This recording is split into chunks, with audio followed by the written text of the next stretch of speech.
Ampifaliana trano tomboky lasy tomboky vavy no anolorananao ny fampahalalam-baovao eto amin'ny fahita lavitra TNTV manaritra ny araba ho antsika rehetra ary asaina ampanajany ianao anaraka ny fotoatin'izany hatramin'ny farany. Ny lafim-baovao mahakasika ny tontolon'ny fampianarana ary nondeha hanokavatsika ity fampahalalam-baovao ity.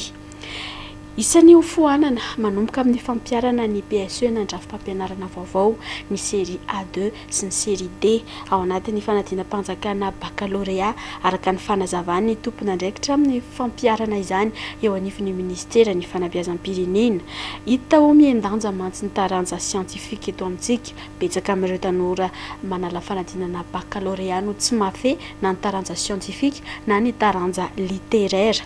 Any ka manaratra renirano izay ataony namany ankamaroan'ireo tanora ireo profonjany ny fahabetsahan'ireo tanora afaka baka misafidy lalam-piofanana fitantanana na ny gestion miditra eny amin'ny anjerimanontolo eny Ankatso ny fitantanana nefa izay isan'ny tsy dia betsaka loatra ny tsena ny asany raha ho antsika eto Madagasikara ary tsy dia ilaina ihany koa ny fahabetsahan'ny tanora mafy izany eo amin'ny lafin'ny fampandrosoana raha ny fanazavana hatrany. Rahantsika ny fanadihadiana mahakasika izay.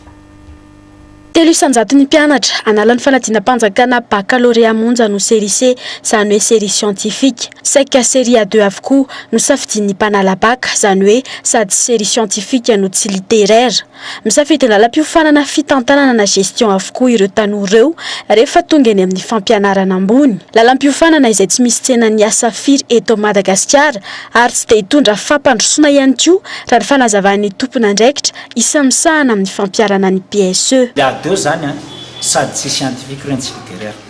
Azonareo fa ny A2 dia ny ankizy mihevitra fotsiny hoe ahoana ny azoana lay bac. Azontsika azo le bac taratasy iny fa tsy hita hoe nahazo bac marina ve ny ankizy iny. Ny ankizy manao A2 dia zao hoe série A izy première A TA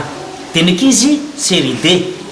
fantany fa manana lesiko izy amin'ny taranja scientifique ohatra dia lasa izy manao bac A2 fa nianatra série D ary misy ankizy série C nanao terminal C fa rehefa avy ny inscription amin'ny bac dia mirona any amin'ny série A2. Rehefa hiditra amin'ny université nefa reny ankizy ireny dia lazaiko teo hoe tsy tafiditra makaiza saika mirona any amin'ny gestion be dia be amin'ny izy dia araka ny teniko hoe inona no tatantsika eto. Hofoanana ny série A2 sy ny série D manomboka amin'ny fampiarana ny PSE araka ny fanazavana hatrany. Ny zava-misy zany mirona any amin'ny bac A2 daholo ny mpianatra eto Madagasikara fa ny série scientifique dia efa miaina dia miaina raha tsy laza amin'ny fotoana ity zao dia ataontsika eo amin'ny 300 ny mpiadina any amin'ny baccalauréat no manao ny baccalauréat série C. Vokatra zay dia mijerena akaiky hoe tsy mety amin'ny filana tsy mety amintsika ntsony io série A C D io dia iezana ovana zany ilay série manomboka amin'ny classe de première dia ny ataontsika hoe série L izay taranja isoratra zany amina esprit scientifique sy esprit littéraire ny ankizy ao anatin'io série io. Dia misy ny série scientifique série S izay tokony anana ny culture scientifique. Dia ny eo anelanelana izay maro anisa dia nataontsika hoe série SES na OZ izany hoe science économique sociale. Ireo série vaovao izany dia natokana ho an'ny ankizy izay tsy mirona any amin'ny taranja isoratra na tsy mirona amin'ny taranja scientifique ary ankizy rehefa afaka baccalauréat amin'ny série io ny ankizy série OZ organisation de la société de l'économie dia tokony hafa hitataratra any amin'ny fiainana zany fa afaka mamokatra avy hatrany afaka miditra any amin'ny fiainana. Io série vaovao io kory tsy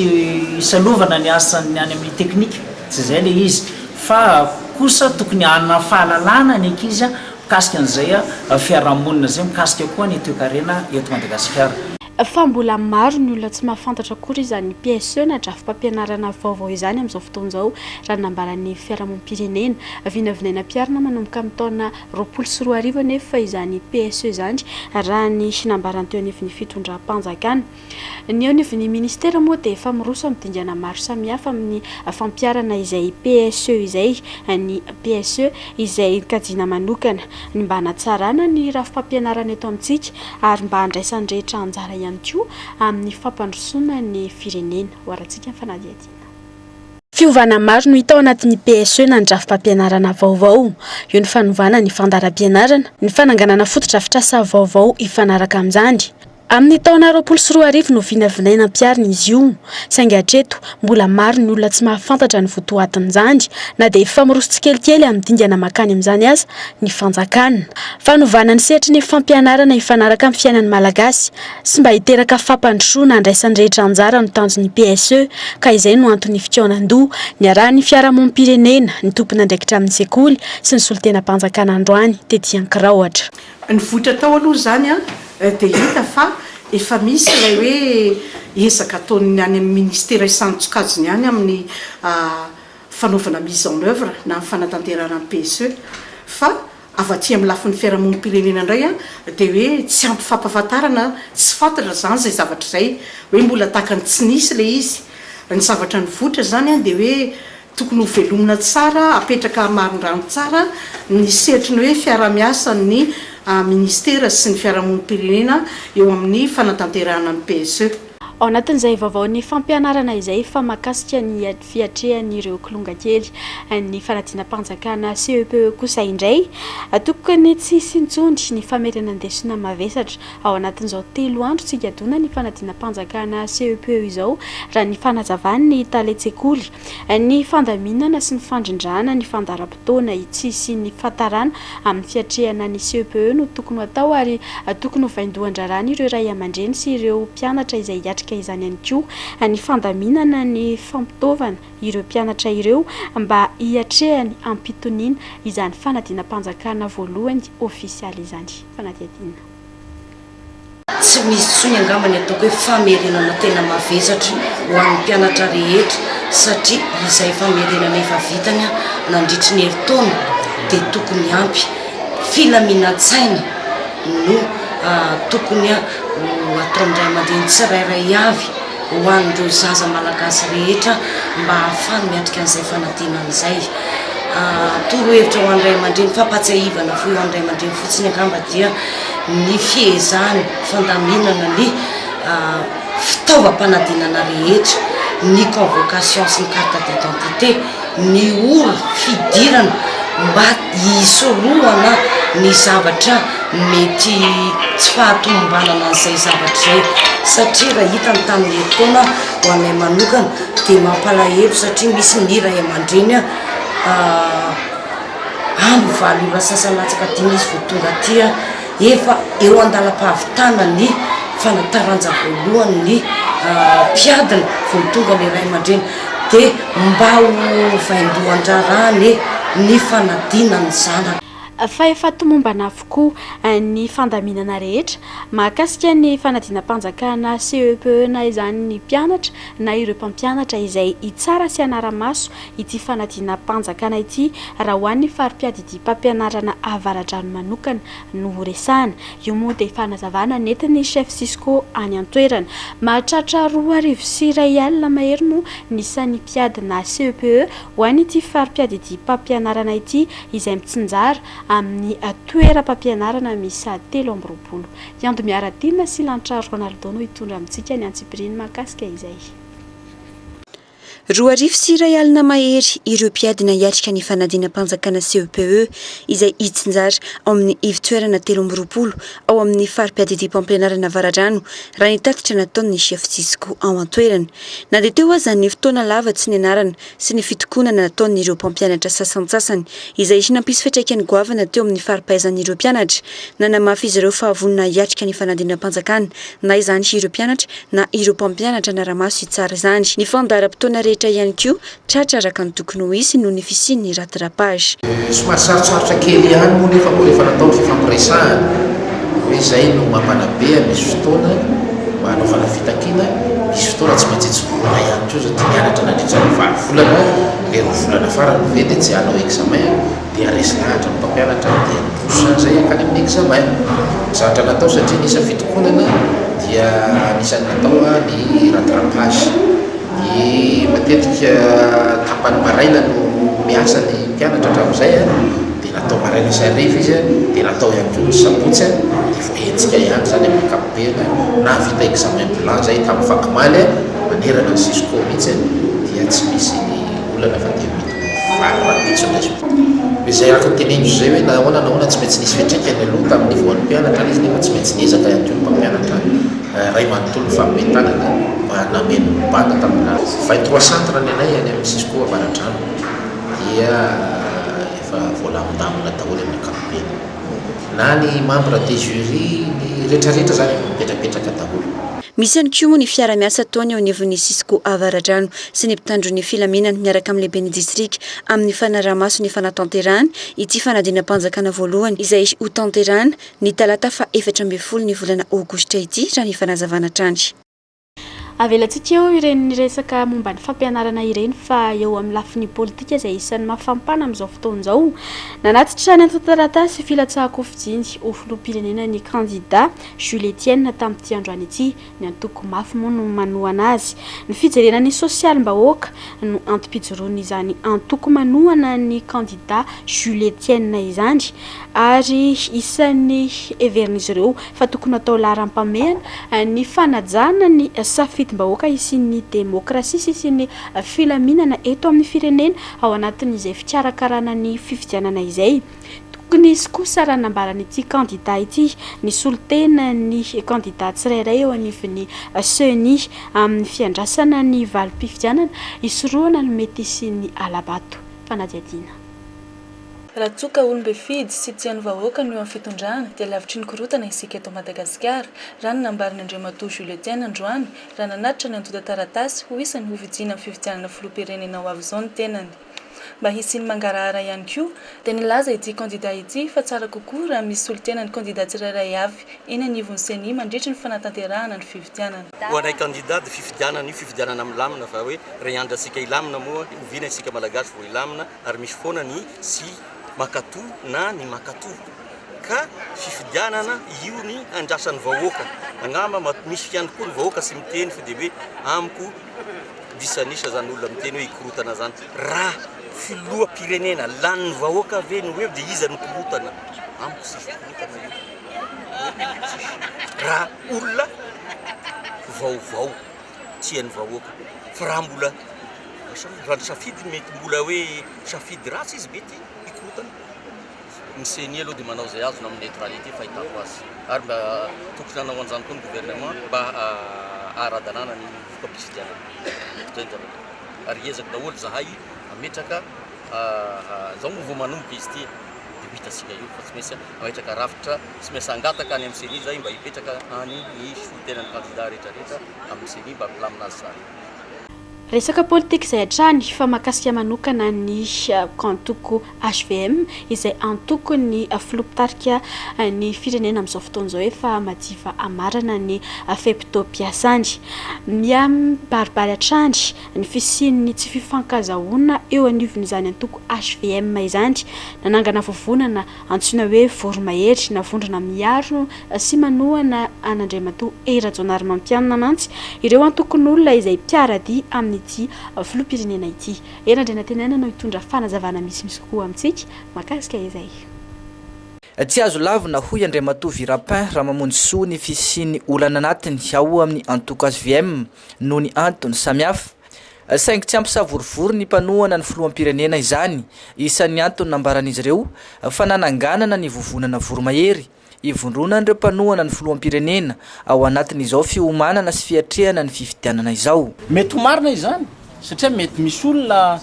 tsy mitovitovy hevitra amin'izay antoko lazainao zay fa nefa Andriamatoa Rajaonarimampianina metimety aminy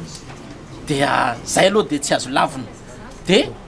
mety misy koa ny teny hoe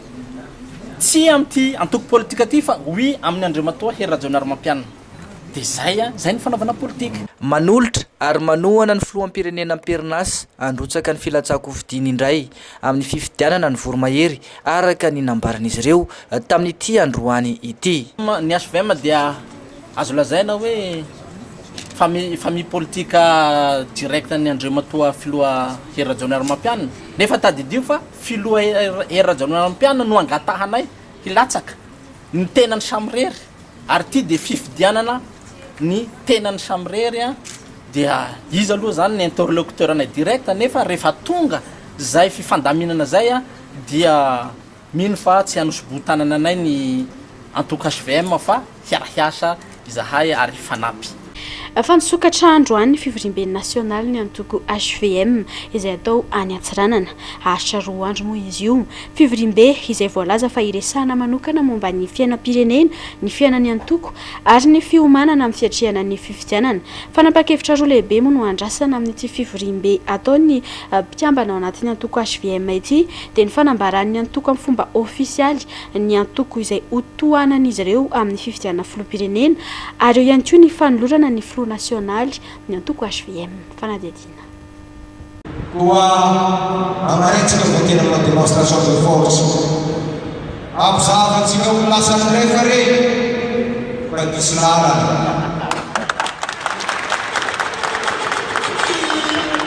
anaray zay faroantsika araky ny fanatana mikarakara nanarotatiatiako anao amin'ny travaux de commission raha mavidrikitsika amin'ny asa ataontsika androany ty dia manano rendez-vous ndraikitsika amaray dia sokafatsika fomba ofisialy zany ny atelier asa vomiera zay atao toetsika ao anatin'ny assise provinciale marikazovelo fa folo sy farakany folony volana ovo ary be folo sy roarivo eto Antsiranana. Fahafolo ny volana Aogositra taona 1996 mbola voarakitra ao anatin'ny sain'ny malagasy ny tantaran'ny tranga teto amin'ny firenetsika tamin'izany daty manatantara izany porofon'izany ireto faneho-kevitra izay nangony ny mpanao gazetinay Iando Miaratina sy Lanitra Ronaldo ireto maratsika avetrany.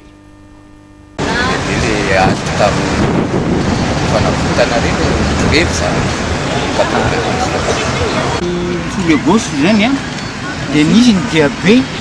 nankeny avoloha tamin'izay président Didier Ratsiraka tsy zay dia izy miteny dia iny natonga ny olona manao diabe anankeny nataky ny ananana ny fanovana nisy ny zavatra ny sosy ny tanga tamin'ny dimy makamisy teny be dia be nge mivory avy ety nosy ny anana dia nilahatra be dia nandeha iny nakany Tanjombato andorano fotsy dia tonga teny avoloha mbola azo totsika hoe takany eto sy rikatra lavitra rikatra dia nisy nanao barazy vehivavy nitaridalana teo aloha da nanao satroka an'io dia rehefa tonga teo dia sambo mitaky ny resaka hoe iona amin'ny anina teo dia tao anelanelan'ny fiandrasana teo dia efa nisy hélicoptère nandeha teo dia nisy olana tsikaritra fa misy zavatra ohatran'ny boatina ty dia nisy grenady personnel nangamba tsy fantatra dia ilazana an'izay zay ho ny zava-misy teo dia olo zany tsy mahalala fa ohatrany hoe asa ny fandraisany tsiraray samy manana izy zany ny antony io zany hoe ekena fa tsy azo idirana zany neny avoloha dia nisy olo tena teo ireo olona folonton'ny anina tamin'ny anina teo reny dasa loata dia diko fa tena revo avy tia 13 mai io le départ aty ny 13 mai io dia misy andreo olona mpanao politika be bebe ireo no nandeha teny dia tonga teo tatedy amin'ny Tanjombato ary dia fa nisy nanao barazy ka rehefa nanao barazy dia farany nanaky andro zareo be dia be ny anana ny pasteur Andriamantsako reny nisy nandeha tany le ny anandeha ny lahatra anakely dia rehefa nilahatra anakely dia teo Andorano fotsy zany misy tanimbary dia ny olona nandositra dia nakany amin'ny tanimbary dia nipoka dia asa na bomba na inona dia naratra ny olona tamin'izay nafantarana an'izay zay ko maty tamin'izay ny dadatoanay tanindrazanay eo Andorano fotsy. Izay ny mahakasiky ny fankalazana ny daty manatantara ny androany iny fa eo amin'ny lafiny fitaterana kosa indray dia totosa omaly ny feonana teo amin'ny ministera ny angofo sy ny akoranafo ny vondrona mitaky ny fampidinana ny viditsolika ny UCTU ny mpiaro ny solompanjifa ary ny solotena ny mpitondra camion sy ny MCI tsy nisy ny vahaolana tapaka nandretra io feonana io nambarany teo anivon'ny MCI fa tsy manana finiavana amaha izany olanjany ny ministra Bernas waratsika ny fanazavany dindinika tao moa zany dia tsotra fotsiny ny fitakin'ny MCI dia nisy anankitelo no narosonay tany anisan'ny dindinika vahaolana natorosonay tany moa ny hoe aiza ho aiza ny momba nyreo vokatra ny Madagasikara wal teny ya ministre moa zany vakibatirana ny resaka eto a teny hoe ny licence d'exploitation no manana ny Madagasikara wal fa ny licence de distribution tsy manana zavatra tsy azo ekena mihitsy zany ary zavatra tsy logika izy zany fa ro manaraka an'izay nandroso ny MCI ny hoe ampiaro lalàna amin'ny fehiny fifaninanana fa tenin'ny ministre dia ny hoe samboray ihany mitondra an'ireo entana carburant mitsa eto Madagasikara ary vaolana fahatelo narosona telo moa zany dia ny hoe asory ary ireo mpanelanelana ara-tsoloka valiteny moa zany dia hoe tsy misy ny mpanelanelana ara-tsoloka fa ny dadeste zany misy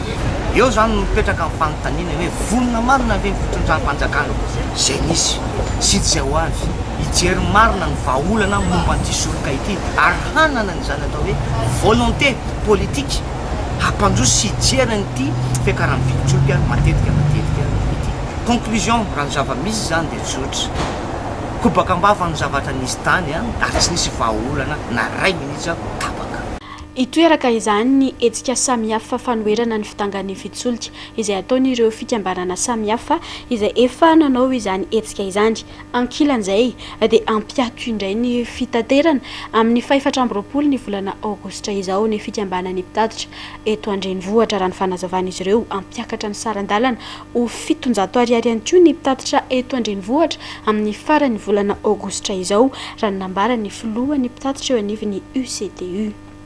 Afa eo amin'ny lafiny mahakasika ny tontolon'ny indostria kosa indray dia makivy ny valy ny fandrefesana nataony teo anivon'ny orinasa misehatra amin'ny tontolon'ny indostria eto amintsika ny tsy fanarahan-dalàna ny fisian'ny kolikoly sy ny tsy fisian'ny tolotra mifandraika amin'ny filan'ny orinasa madinika no isan'ny anton'izany raha ny fanazavany teo anivon'ity alliance ity androandry tsoa Andriamanga sy Fandrazandrakoto no hitatitra ny fanadiadiana mahakasika izay kolikoly tsy fahasahiana amin'ny rotsy lavitra kokoa tsy fanara-dalàna ary koa ny tsy fisian'ireo mpamatsy vola mifandraika amin'ny filan'ireo orinasa madinika no isan'ny mampitontongana ny tontolon'ny indostria eto amintsika hita taritra izany nandresy ny fandrefesana nataony ireo anivon'ny alliance izay ivondronan'ireo fikambanana orinasa maromaro eto Madagasikara ny hanaovan'ny fanjakana vaindondra ara UCTU moa no isan'ny tanjony ity fivondronana ity mba hoentina manarina ny tontolon'ny indostria taminany fijanya amin'ny mpampiasa amin'ny orinasa dia misy le orinasa vaventy izay misy mpiasa mihoatra ny 100 dia misy le orinasa madinika salatsarany izay manana mpiasa latsaka ny 100 dia avy eo misy ny mpiasa izay zany nanaovana ny liantsy dia reo zany no nanontaniana ary nanontaniana momba ny fahitany aloha voalohany indrindra hoe manahoana ny tontolo manodidina ny fandraharana sy ny indostria indrindra eto Madagasikara dia misy fanontaniana zany mipetraka teo avy eo manahoana indray ny fiainan'ny orinasany sy ny asany amintsika miteny amin'izao fotoana izao dia farany manahoana ny fijeriny zareo ny ho avy zay zany le hoe indicateur zay no adiadiana tamin'io io zany androany zany no avoaka ny voalohany ny atsika hoe situation zéro zany ny filazany azy isaka ny telo volana zany zay amoaka anio ahitantsika zany ny fivoaran'ny tontolon'ny industrie sy ny lalana makany amin'ny industrialisation eto Madagasikara. Ny valan'le voalohany aloha zany dia maketraka tsy tsara zany raha ny amin'izao fotoana izao zany ny tontolon'ny industrie dia na avy amin'ny mpiasa io na avy amin'ny mpampiasa zany dia tena mibetsaka zany dia hoe tsy mandeha ary makivy raha ny fanontaniana mipetraka tamin'ny fanadihadiana voalohany zay natao iny. Ny eo tsy fampiarana lalàna, ny kolikoly, ny ataontsika hoe concurrence déloyale zany zany no tena miverimberina dia ny fatahorana zany amin'ny hoe manahoana ny rapitso ny sécurité ny infrastructure zany zany tena olana zany voatanisa sy verimberina. Maro amin'izao fotoana izao no manao fanorenana trano eny akaikin'ireny trano jiro ireny izany nefa no isan'ny antony mitera-doza amin'ny famaizana sy ny fahatapahan'ny jiro matetika eto amintsika araka izany ny fijerena ny sohiombonana dia tokony hijery sy soroka izany ny tsirairay raha ny fanazavany ministry ny angovo rahantsika ny fanazavana mahakasika izay. Izay noho ny tsy firarahintsika ilay atao hoe sohiombonana na koa lay ataontsika hoe sotoavina iombonana dia idinany an-trano na noronana trano a ny transport ny jirama nidina ao anatin'ny faritry ny tranony dia nandany tontolo andro mihitsy nanala n'la transport may dia lasa nandingana tramin'ny alina zany voatery zao marainy zao ny jirama vao ametraka amerina an'izay lay transformateur may teny ambany disy ambatorokiny dia ny olona rehetrarehetra amin'iny zao tsy manana jiro noho ny fotona olona anankiray tsy miraharaha ny sotoavina dia izy anefa nomena antsiny raha mamijery Facebook sika dia niozina sy niopa amin'ny mahazo ny jirama nefa ny olona hafa manao ny ataony fa ny transport natao may ireny azafady raha amin'ilay fitenena zavatra namboarin'ny tanan'olombelo ireny dia misy fetrany ary izay le fetran'izay tsy voatsinjotsika atao anatin'ny tsy fampiasam-bola atao anatin'ny jirama nandrindra fotoana maro zao sika manarina tonga daholo ny transport fa misy etape zany zay anaovana azy misy hoe ny aty aloha ny ataova makaty fa raha ny any amin'ny kely no ataonao mialohan'ny lehibe dia may ihany le kely ireny dia tsy zao mitaraina daholo fa any amin'ny faraparan'ny ligne any misy hoe 100 volt 120 volt ny herinaratra tanjaky ny herinaratra ampiasaitsika satria efa tsy maharaka intsony reo lay fitaovana sy fotodrafitrasa efa misy anefa nefa tonga le transport vaovao fa ny fametrahana azy zany miresaka natao teo zany mangony fotsiny fa raha mandeha amin'iny faritra andrefa natarevohatra itsika zao dia zany ny olana any na nidirany jiramany anatin'ilay toerana sinan'ilay transport tsy izy tsony efa lasa fieny trano dia ataonao ahoana moa zany hoe oravana daholo ve reny tranon'olona mibahambahana rehetra reny sarotro zay fa dia samisy zany mba samy mijery zay soa iombonan'izay rehefa maka fanapahan-kevitra dia ny vaovao iny ihany koa no anakatonantsika ity fotoana androany ity mankasitraka fiainanao nanaraka ny fampahalalam-baovao hatramin'ny farany raha mpisindray ny fotoana antsika manaraka mandrapita fary tompoko